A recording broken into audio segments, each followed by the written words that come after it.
Grief can be very difficult to a person's mental health. Most people associate grief with death, but grief can also come from the loss of something. It doesn't just necessarily mean death.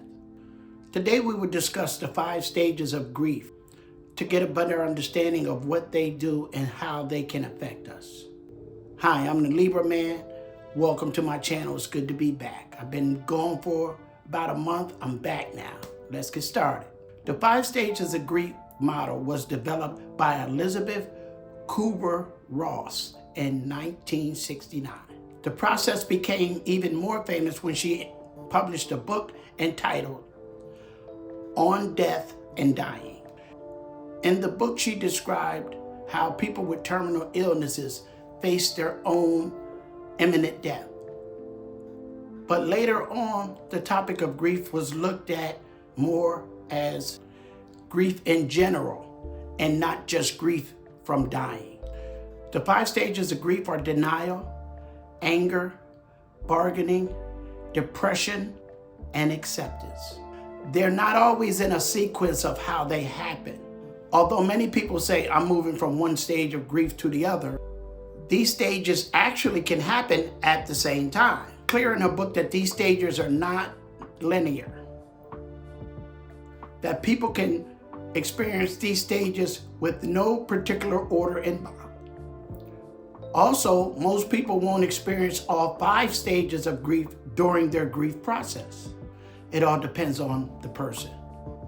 So now let's take a look at the 5 stages of grief. Number 1, denial.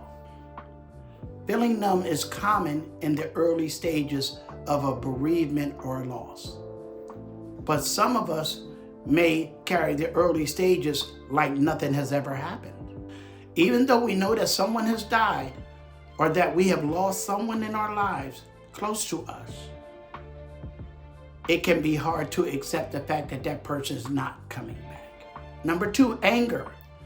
Anger is a completely natural emotion that you go through during the process of grief. Death can feel unusual and unfair, especially if you think that the person was gone way before their time or so unexpectedly.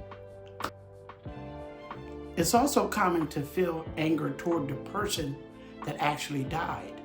How can you leave me? How could you have done that?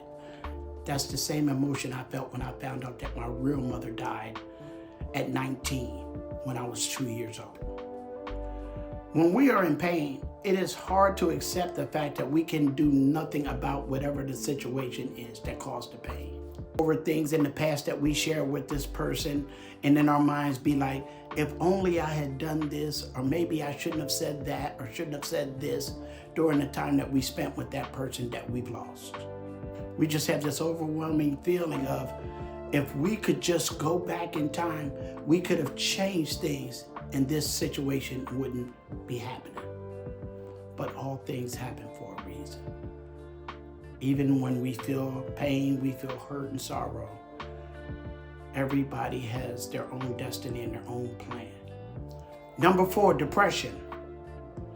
Sadness and longing is some of the things we think about most often when we think about grief.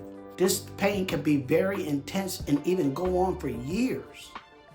Life can feel like it no longer has a purpose, which is not a good thing. And really, we must continue to move on and go on. And that's not saying we forgot about the person or anything like that, but that person would want us to keep moving on and keep moving forward. Whether they're dead or whether they're still living and are doing something else or in somebody else's life. We just must go on for ourselves. And last but not least, acceptance. Grief can come in waves and it can feel like nothing will be the same ever again. But gradually we find out that the pain eventually does start to ease up. It's not forever. And then and only then can we actually accept what it is that has happened.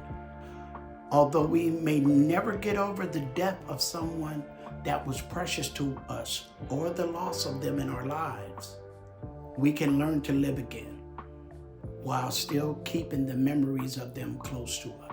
So I hope the explanation of this process has been helpful to others. It surely has been helpful to me. I'm actually going through the process of grief myself. I lost someone a week ago that's very close to me. And I know that there is processes and stages to the grief process. Right now, I'm actually in the denial stage. So that's why it's important for me to get out of self and start doing things and coming up here and making a video about this. Because at the end of the day, I know I'm not alone in this journey.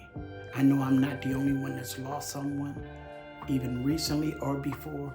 And I know I'm not the only one that's went through these stages of grief. So if you have any tips about the process of grief, things that you have went through, you don't necessarily have to share the situation, just the feelings and your stages in the process of grief that may be able to help someone else, please leave it in the comments. And if you like anything I said in this video, hit the like button, hit the subscribe button, leave a comment. And until the next time, the Libra Man is out.